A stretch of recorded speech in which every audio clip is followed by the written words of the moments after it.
अर्तुग बे, जिन्हें थ्रिलिस अर्तुगरल के दूसरे सीजन से लेकर 5वें सीजन तक अर्तुगरल के अहम साथी, हमराज और एक तबीब के तौर पर दिखाए गए हैं जो जख्मी सिपाहियों का इलाज करते हैं। इस सीरीज में अर्तुग बे को देखने के बाद उनके चाहने वाले सर्च कर रहे हैं कि अर्तुग बे कौन थे और क्या वो अपनी जिंदगी में कभी अर्तुगरल से मिले या नहीं, उनका काई कबीले से क्या ताल्लुक था, उनकी वफात कब हुई और क्या वाकई वो एक तबीब थे या फिर उन्हें भी डॉन एल्ब की तरह एक फर्जी किरदार के तौर पर दिखाए गए हैं। तारीख का मुताला करने के बाद हमें जो मालूमात मिली हैं वो हम आपके साथ शेयर करने जा रहे हैं। तो चलें फिर शुरू करते हैं। मैं हूं मोहम्मद बिलाल और आप देख रहे हैं इन्फो गॉसिप।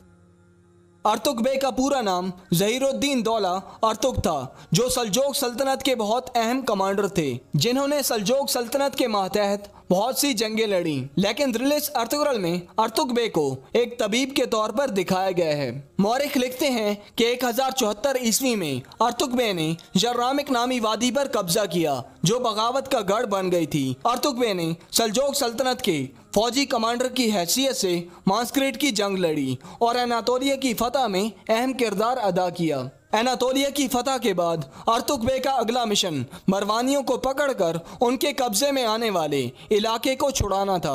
इस दौरान आपका झगड़ा फखरुद्दौला इब्ने जुबैर से हुआ जो उस वक्त फौज का कमांडर था और वो मरवानियों से सुलह करके अमन कायम करने के हक में था। लेकिन अर्तुग बे ने उनकी ना मानी और हमला करके मरवानियों को शिकस्त दी। इस दौरान सल्जोक सल्तनत का सुल्तान मलिक शाह था और जब उन्हें इस वाक़े की खबर हुई तो उन्होंने अर्तुग बे को मुल्जिम करार दिया, जिसके नतीजे में अर्तुग बे ने 1084 ईस्वी में शाम में होने वाली जंग के दौरान ही अपने सुल्तान मलिक शाह को छोड़कर उनके भाई तोतोशे अव्वल की हिमायत का ऐलान कर दिया जो मलिक शाह के मुखालिफ थे।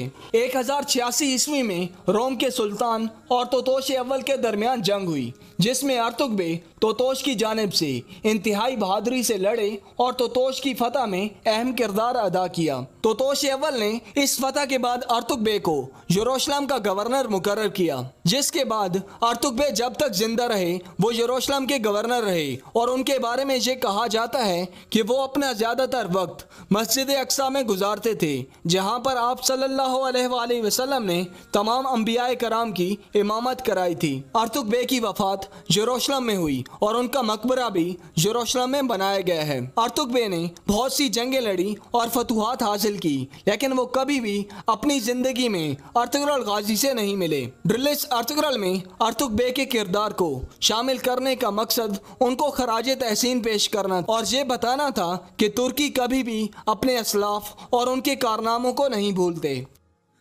थ्रिलिस अर्तुगरल में अर्तुग बे को एक तबीब के तौर पर दिखाना कैसा था, कमेंट सेक्शन में अपनी राय से आगाह जरूर कीजिएगा।